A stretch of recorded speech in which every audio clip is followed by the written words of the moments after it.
We're in today with the FirePro V5900. This is a 2011 video card with 512 shaders. It's got 2 GB of VRAM GDDR5 running at 600 MHz on the core clock, 500 MHz on the memory clock, 256 bits bus with DirectX 11, and today we're gonna pair it up with this i7-6950X with 10 cores and 20 threads. The best thing we can do for it is just jump in a couple of games and see how it holds. Let's go. Let's start with Fortnite on 720p with 100% render scale. This is gonna be hardcore on the video card because it's not powerful. I actually thought this video card is gonna be hot, but I forgot that it's not powerful and it's not hitting overall. Seriously, what an awesome performance from this computer, seriously. But the problem is, yeah, it's not that powerful, the core, you know. 600 megahertz apparently doesn't cut it in this situation. If 500 megahertz on the memory clock, I don't understand how this memory has 500 megahertz. Seriously, I think, are you sure it's got 500 megahertz? Base clock on the core is 600 megahertz. Memory clock effective 1000 megahertz. This is half. So what do you do with this when it's 500 megahertz here? Core frequency is good, but I think it's half of the memory, no? What the f is going on? Seriously, 500 megahertz on the memory clock is not okay, seriously. Dude, this is super low. I think 1000 megahertz will have been much better. Hey, can't say nothing bad about it because it's working. The only thing I can do is just play around and see how it's holding, because maybe this video card is not meant to be with Windows 10. Maybe this is the problem. I've seen online that it supports Windows XP. It literally supports Windows XP, and I was like, man, this is actually a cool video card to have in the computer, you know. But yeah, 40-50 FPS in this situation is not okay in Fortnite because of that frequency.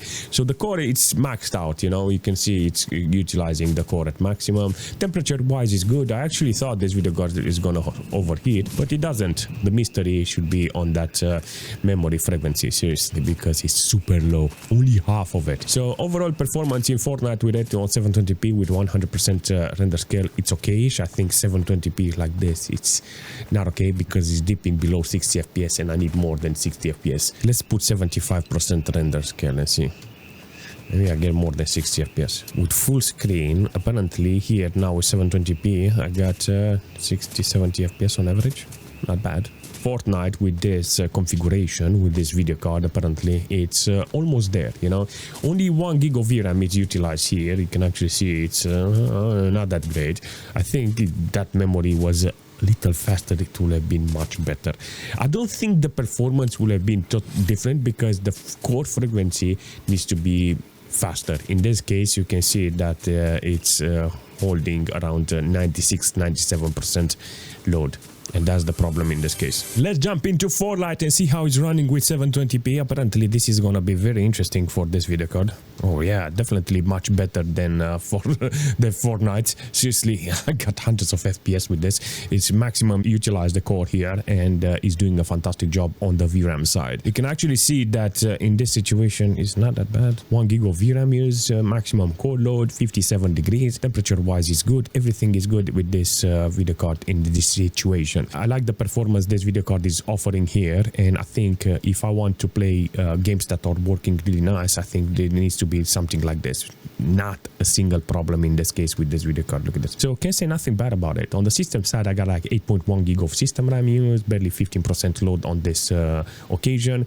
I think this is actually a fantastic performance, seriously, from this computer with this video card. Even though it doesn't have 240 FPS like every single time I'm playing this game with other video cards, you know, it's got a different type of feeling, you know, when you're playing with an old video card like this. This is an old video card, you know, and can't say nothing bad about it because it's doing a fantastic job. If he's giving me over 100 FPS on average, I think this is actually a fantastic performance. Look at that. What do you think is gonna happen if we're jumping in GTA 5 with 720p? I got normal details here, and I think the best thing I can do is just drive around and see if I can fill up that VRAM. It's very important to see if this video card is holding pretty well, because I know the VRAM is not super fast in this condition with 500 megahertz, but the core is always maxed out. Maybe it's benefiting from that 2 GB of VRAM. In this situation, I got only 800 megabytes of VRAM utilized. It looks okay, you know. know 720p normal details is not that glamorous, you know, but it's GTA 5 and I want to see if this 2011 video card is holding okay in this case. I'm not complaining, you know, I'm not complaining about the video card. I will try to find the best game for it and see how it's holding. You know, 2 GB of VRAM for how old it is, I would say this is actually adequate, because there's a lot of 2011 video cards from Nvidia that has less VRAM, and I know it's a big problem only with 1 GB of VRAM, you know. For me, not that great, you know, in this category. But if I do have something similar on the performance side, I'm gonna see, look at this. So I got only 1.2 GB of VRAM utilized here. Does it go higher? Does it use more? 1.3, 1.4? Or does it do here? I'm curious how it does it do in online, you know. Actually, the game when I started, it wanted to say, you know what, I'm gonna use VSync and lock the FPS to 30 FPS. I was like, why you wanna lock to 30 FPS? Now I realize because it's only 50 FPS on average, and if you put it on 30 FPS, it's gonna be like a console experience. I don't want that, seriously. I would rather put 1024 in this case to get 60 FPS. But the best thing is that it's got 2 GB of VRAM and it holds that, you know, 1.3, 1.4 GB of VRAM still goes on the VRAM, and it benefiting from that 2 GB amount. And I like it. I like that idea. All in all, I can say that in this situation, I don't even want to dare go online, because I barely have 60 FPS here, yet alone in GTA 5 online, I'll be like 30, 40 FPS. Not ideal situation for this video card, seriously. But you see that it's almost capable of delivering some very entertaining FPS here, seriously. 60 FPS, it's hard to achieve with this video card in GTA 5, seriously. I don't even want to know how is this performance possible, seriously. I got barely 30 FPS here, but it's on high details with 720p. Let me see if I can actually put some lower quality and get more FPS. Very interesting performance. In this situation with this video card now on 720p, low details, you're gonna see that I got like 80 FPS on average. Very interesting performance, seriously. Very interesting and dubious performance. I started with high details to see if I can load up that VRAM.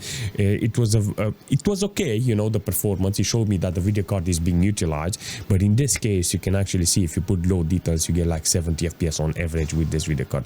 Not bad, you know, so I will call this a big win. On the system side, I got 12 GB of system RAM utilized here with 25% load on the CPU, 38 degrees on a CPU like this with 4.2 GB on the frequency. I will call this a big win. Not every day you see a PC like this running in Dota, you know, but definitely it's a good attitude this computer is offering here. So what do you think about Warframe on 720p with low details? This is gonna be interesting because you can actually see the video card is passing already over 1 GB of VRAM, and it's gonna benefit from this video card. Good performance from this. It's almost 60 FPS on this occasion. Temperature wise is around 60 degrees with this video card, but the core is maxed out. I can't say nothing bad about it because it's doing the job. So all I can say, this is an adequate performance from this video card. See, the system doesn't have any problems. It's actually doing really well in this occasion with this video card. So on the system side, I got like 8.6 GB of system RAM, less than 10% load on the CPU side. Not that utilized, you know. The CPU is very good in this occasion. It's holding okay, you know. 720p with this video card, it's actually good, seriously. This is a unique performance from this video card. I put this video card on 720p with maximum details. I just wanted to see how the video card is performing and how it's holding. After seeing the performance, I want to see if I can improve it, because on 720p this is maximum resolution. I want to put on a video card like this. I want to see how the frame time is, how much VRAM is utilized, how much core load I got, temperature wise, because this is FirePro, and usually FirePro, they are not very well known for good temperature. But in this situation, I'm very shocked that this video card is not consuming a lot of power. But I realize why it's not consuming a lot of power, because it doesn't have an external 12 volts inside, you know. I had to change some stuff here. Apparently with enhanced light, that's the only way I can get MSI Afterburner to work. Why? I mean, I think it's putting the video card on DirectX 10, and with DirectX 10 you get to see the MSI Afterburner. The moment you swap it, I think you have to be in an older operating system in order to see with full dynamic light or static light in order to see MSI Afterburner. Not complaining, I don't care. The only thing I can do here is maybe change the resolution and the quality in the game, not the light quality. In this case, I got like medium quality, and you can actually see I got like 50 fps, 40-50 fps. It's better. I gain a little fps in this case. The water side, it's actually good, under 200 watts consumption from this, and I like it. I like this performance this video card is offering. Only 500 megabytes of VRAM utilized. Everything looks okay, even with medium details. You know, ideal would be to put the whole light on the medium side, you know, but if you're interested on seeing MS Afterburner, that's how you have to keep it. But if you're not interested in MS Afterburner and you know the FPS that you can get, then you need to put it on to full dynamic in order to get more FPS. Maybe other software is working, I don't know, but in this case, this is the only way I can do it. Maybe I can put it to low resolution or maybe some minimal quality, but in this case you can see that it's actually capable of delivering the FPS. If I go outside from the city, you're gonna see I get 60 FPS, and that is good with 60 degrees maximum core load and only half a gig of VRAM utilized in order to achieve this. It's almost good. On the system side, I got only 6-7% load on the CPU. Not a big load on this occasion, but it's doing the job, you know, the CPU in this case, with 6.7 gig of system RAM.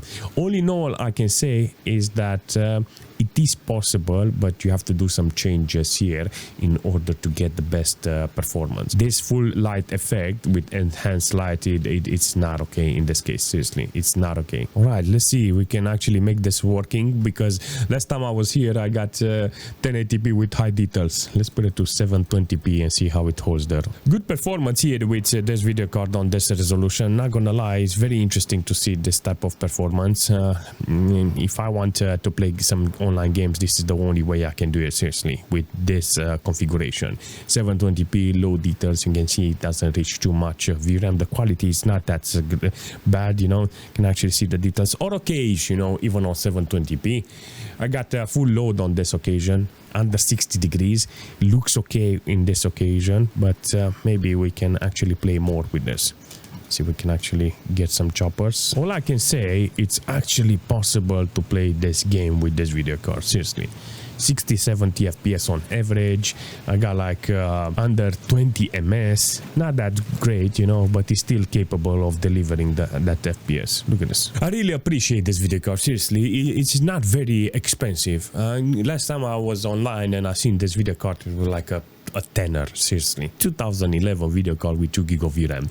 So if you're interested on getting a Fermi video card, you know, Fermi video card, it's DirectX 11, maybe same year, DirectX 11, 2010, 2011. I think this is a better variant, you know, because if you look at this video card, it's got 512 shaders, yeah, 480 if you got a GTX 480, you know, but GTX 480, that's a video card that needs to be tested when it's 0 degrees outside, you know.